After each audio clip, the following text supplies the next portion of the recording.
G. He went there with a view to help Abid. Very important. देखते हैं, बातें तो इससे रिलेटेड पहले भी हमने की हुई हैं। किसके माइंड में स्ट्राइक करता है, क्लिक करता है कि यहाँ कौन सा नोटिसेबल पॉइंट है जिसे फोकस करना चाहिए। He went there with a view to help Abid.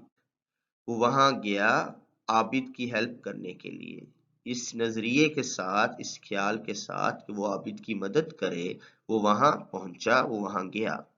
Seemingly, देखने में इस सेंटेंस में हमें कोई मिस्टेक नजर नहीं आ रही। देखने में, अपेरेंटली। तो देखते हैं कि बीटा चार्ली डेल्टा में क्या है, फिर मजीद डिस्कशन करते हैं इस पे। जी, बीटा ऑप्शन है जी। He went there with a view to helping Abid. Alpha और बीटा का डिफरेंस जस्ट हेल्प और हेल्पिंग का है, बाकी बातें वैसे ही हैं। तो शायद बीटा ऑप्शन ने हमारे माइंड में कोई बेल सी बजाई हो कि ये क्या है, विद द व्यू टू के साथ कौन सी फॉर्म यूज करते हैं वर्ब की।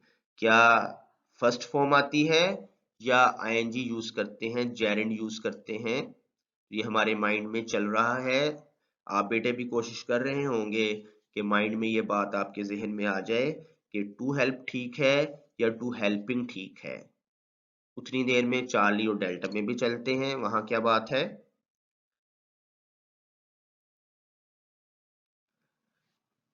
जी, चार्ली में पहुंचे तो हमें पता चला he went there with a view of helping Abid.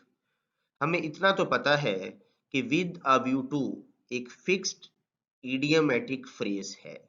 With the view of नहीं आता इस तरह की बात में। कहीं हो सकता है कि ऑफ भी आ जाए, लेकिन जब इकट्ठा ये आ रहा होता है विद अ व्यू, तो टू ही लेता है। अ व्यू ऑफ तो हो सकता है विद के बगैर। तो विद अ व्यू इकट्ठा और उसके साथ टू चाहिए। तो इसका मतलब चार्ली ऑप्शन ऑफ की वजह से रॉन्ग हो गया है। आगे तो बात की बात है कि हेल्पिंग या हेल्प आना चाहिए, वो तो अभी हमने डिसाइड नहीं किया। लेकिन विद अ व्यू के बाद हमें टू चाहिए, ऑफ नहीं चाहिए। एलिमिनेटेड, अल्फा बीटा को पास रखा हुआ है, उन्हें एलिमिनेट नहीं किया। डेल्टा में चलते हैं। He went there with the view from helping Abid. अब अगेन हमने अभी जो बात की थी विद द व्यू टू वाली, वो यहाँ भी मौजूद नहीं है। तो इसका मतलब ये भी रॉन्ग हो गया, ये भी रॉन्ग हो गया। चार्ली डेल्टा गए, अब अल्फा और बीटा में से एक चूज करना है। इतनी देर में हमारे जहन में रिफ्रेश हो गया होगा, आई होप, कि विद द व्यू टू आगे जेरेंट लेता है। विद द व्यू टू उन एक्सप्रेशन में शामिल हैं जो अपने बाद वर्ब की ING form, gerund form use करते हैं। लिस्ट हमने बनाई हुई है कि क्या बनाई हुई है कि प्रेपोजिशंस के बाद हमें क्या यूज करना होता है, वर्ब आईएनजी फॉर्म में। अब रही बात ये कि कहीं टू प्रेपोजिशन है, कहीं इन्फिनिटिव है। This is the point that should be noticed. तो बहरहाल यहाँ बीटा ऑप्शन क्या हुई जी, he went there with the view to helping Abid is correct. तो अब हमारे लिए इस लेवल पे मुश्किल है कि हम टू को डिफरेंशिएट करें कि क्या टू प्रेपोजिशन है या टू इन्फिनिटिव का पार्ट है। टू प्लस वी वन में टू, जब नॉर्मली टू यूज करें तो हम वर्ब की फर्स्ट फॉर्म यूज कर रहे होते हैं, क्योंकि वहां वो इन्फिनिटिव का पार्ट है। इन्फिनिटिव क्या होता है, वर्ब की फर्स्ट फॉर्म। यानी इन्फिनिटिव को थोड़ा सा डिटेल में जाएं तो एक ऐसा वर्ब जो अपना सब्जेक्ट नहीं रखता, उसे इन्फिनिटिव बोलते हैं। इस पे तो फिर डिस्कशन करेंगे कि इन्फिनिटिव, जेरेंड और फाइनाइट वर्ब वगैरह क्या होते हैं। फिलहाल आप इतना याद रखें कि प्रेपोजिशंस के बाद वर्ब नॉर्मली आईएनजी फॉर्म में आता है, और अगर इन्फिनिटिव है तो टू के बाद वी वन आता है। अब नेक्स्ट पॉइंट है कि स्टूडेंट लेवल पे हमें कैसे पता चलेगा कि यहाँ टू प्रेपोजिशन है या इन्फिनिटिव है। इसके बाद वी वन आनी चाहिए या वी वन के साथ आईएनजी आना चाहिए। This is the thing that should be discussed here. तो उसका एक आसान तरीका, शॉर्टकट तरीका, अच्छा तरीका ये है कि हम कुछ एक्सप्रेशंस पहले से एक लिस्ट बना चुके हैं जहां टू हमेशा प्रेपोजिशन के तौर पर ही यूज करना है। जब भी वो एक्सप्रेशन हमारे सामने आए तो हमारे माइंड में एको एक गूंज सी पैदा होनी चाहिए कि यहाँ टू प्रेपोजिशन ही है, यहाँ इन्फिनिटिव नहीं है। क्या है? प्रेपोजिशन है। तो हमें फौरी तौर पर फिर अगर उसके बाद वर्ब आना है तो आईएनजी फॉर्म में यूज करना है। उसमें विद द व्यू टू एक तो पक्का हो गया, उसे याद रखें, विद अ व्यू टू। आगे मजीद भी हैं, देखते हैं लिस्ट क्या है।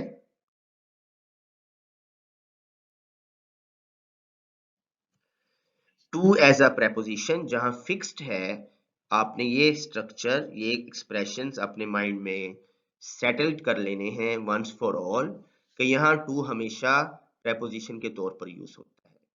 देखते हैं कौन कौन से हैं।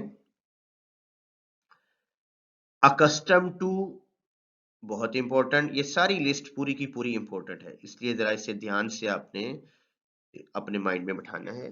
अकस्टम्ड टू जैसे अडिक्टेड टू है। अकस्टम टू का मीनिंग भी आदी, किसी चीज के आदत का शिकार। Accustomed to. Look forward to तो बहुत ही इंपॉर्टेंट है, ये इडियोमेटिक फ्रेज भी है, यानी सेंटेंस भी पूछा जाता है, करेक्शन में भी पूछा जाता है। इसे ज्यादा फोकस करते हुए माइंड में रखें। लुक फॉरवर्ड टू, बेताबी से इंतजार करना, बेताबी से, बेचैनी से किसी अच्छी चीज का इंतजार करना is called look forward to. Tense यहाँ लुक फॉरवर्ड टू कोई भी यूज हो सकता है। I am looking forward, he was looking forward, he looked forward. लेकिन हम बात कर रहे हैं कि टू के बाद, इसके बाद जो वर्ब आना है वो आईएनजी फॉर्म में आएगा। Accustomed, is accustomed, was accustomed, कुछ भी आ सकता है, लेकिन टू के बाद वर्ब आएगा तो आईएनजी फॉर्म। हम बात कर रहे हैं इसके बाद वाला वर्ब जो आएगा वो आईएनजी फॉर्म में आएगा। दो और एक पहले, तीन पक्के हो गए। With the view to, accustom to, look forward to. Majid भी हैं, देखते हैं। डिवोटेड टू, जी, इसे भी याद रखना है, devoted to. And addicted to, ये तो पहले से आपके माइंड में सेट है। He is addicted to smoking, sentence कई मर्तबा आपने पढ़ा, सुना, लिखा। तो addicted to, devoted to, accustom to, look forward to. 5 पक्के कर लें, शुरू से लेकर अब तक समराइज कर लें। With a view to, accustom to, look forward to, devoted to, addicted to. आगे बढ़ते हैं। ऑब्जेक्ट टू, एतराज करना। कोई भी टेंस आ जाए, objected, has objected, will object, लेकिन आगे टू प्रेपोजिशन ही है। उसके बाद फिर V1 आईएनजी के साथ। 6 हो गए जी, आगे चलते हैं। ये विद द व्यू टू, इसको इंक्लूड करते हुए 6 हुए, ये अभी हमारे सेंटेंस में मौजूद था। बी गिवन टू, जी, अकेला गिवन नहीं, वो तो गिव की, गेव की, गिवन की डिफरेंट फॉर्म हो सकती हैं। हम यहाँ बात करें साथ बी की कोई फॉर्म होनी चाहिए। Is, am, are, was, were वगैरह, ये भी इंपॉर्टेंट है। He is given to smoking, he was given to smoking. अक्सर ये पूछ लिया जाता है preposition fill in the blanks में, he is given dash smoking. तो बड़ी जल्दी से हम स्टूडेंट्स जल्दी से अप को चूज कर लेते हैं, क्योंकि गिव का और स्मोकिंग का ताल्लुक अप के साथ जुड़ा हुआ है हमारे माइंड में। गिव अप होता है तर्क करना, छोड़ देना। लेकिन याद रखें, यहाँ गिवन से पहले बी भी है, यानी बी की form is, am, are, was, were भी देखनी है। ही हैज गिवन होता तो आप अप चूज करते वहां, राइट। अगर इज है या वॉज है तो फिर आप अप चूज नहीं कर सकते, सेंटेंस तो बनेगा नहीं टेंस वाइज। तो गिवन टू का मतलब वही है जो अकस्टम टू का है, एडिक्टेड टू का है। तो इस बात पे नोटिस आपने खास करना है कि गिवन के साथ कोई बी फॉर्म होगी, इज, एम, आर, वॉज, वर, बिन, तो फिर आपने आईएनजी फॉर्म ही यूज करनी है। तो given to, he was given to smoking. Another important one comes be used to या get used to। अगेन अकेला यूज टू नहीं, इससे पहले बी या गेट की कोई फॉर्म होनी चाहिए। इससे पहले हमें बी या गेट की कोई फॉर्म चाहिए, फिर हम आईएनजी यूज करेंगे। For example, he was used to rising late, he is used to smoking, he got used to smoking, right? He has got used to rising late। Be और get की कोई भी form हो use से पहले तो ये एक ही रिलेशन में जाएंगे, ये सेट बन जाएगा accustom to, addicted to, be given to और बी यूज टू। ये चारों एक ही सेंस देंगे, आदि की सेंस, किसी चीज के मामूल का शिकार। accustomed to, addicted to, be given to, be और get used to। इसके सेंटेंसेस मैंने बोले। अब अकेला used to जो है, ये स्टार दिया हुआ एस्टेरिस्क दिया हुआ है, एस्टेरिस्क। इसका मतलब क्या है कि इस पे खास तवज्जो दें कि अकेला used to अगर यूज से पहले बी फॉर्म नहीं है तो V1 यूज करनी है, फिर हमने वर्ब की फर्स्ट फॉर्म यूज करनी है, फिर आईएनजी यूज नहीं करना। He used to smoke, लेकिन he was used to smoking, he got used to smoking। पक्का कर लें, used to V1 लेगा, लेकिन used to से पहले अगर B फॉर्म है तो V1 ing के साथ। सेट दोबारा बोलता हूं, he used to rise late, he was used to rising late। This is the difference। I hope ये आप पक्के हो गए होंगे, कम से कम ये फेवरेट है एग्जामिनर्स के साथ। और भी कुछ लिस्ट मौजूद है, लेकिन कम से कम ये हमारे जहन में पक्के हो जाने चाहिए जो एग्जामिनर्स के साथ फेवरेट हैं। इन्हें एक नजर देख लें, मैं आगे बढ़ता हूँ। Accustom to, devoted to, object to, with the view to, be given to, be और get use to, look forward to, addicted to, लेकिन अकेला यूज टू प्लस V1। ठीक है जी, आइए आगे बढ़ते हैं। इस ब्रैकेट के अलावा जितने भी टू हमें नजर आ रहे हैं और जो रिलेटेड चीजें नजर आ रही हैं, इन्हें आप बिल्कुल यकीन के साथ इनके बाद वर्ब आईएनजी फॉर्म में यूज करेंगे।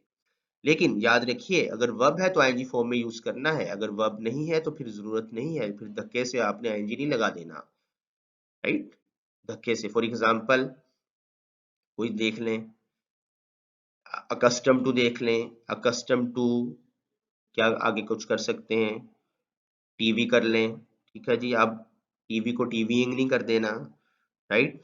डिवोटेड टू स्टडी, यहाँ मतालिया एक नाउन के तौर पर हमने यूज किया है, अगर वर्ब है पढ़ना तो फिर स्टडीइंग बोलेंगे। इन बातों का ख्याल रखना है।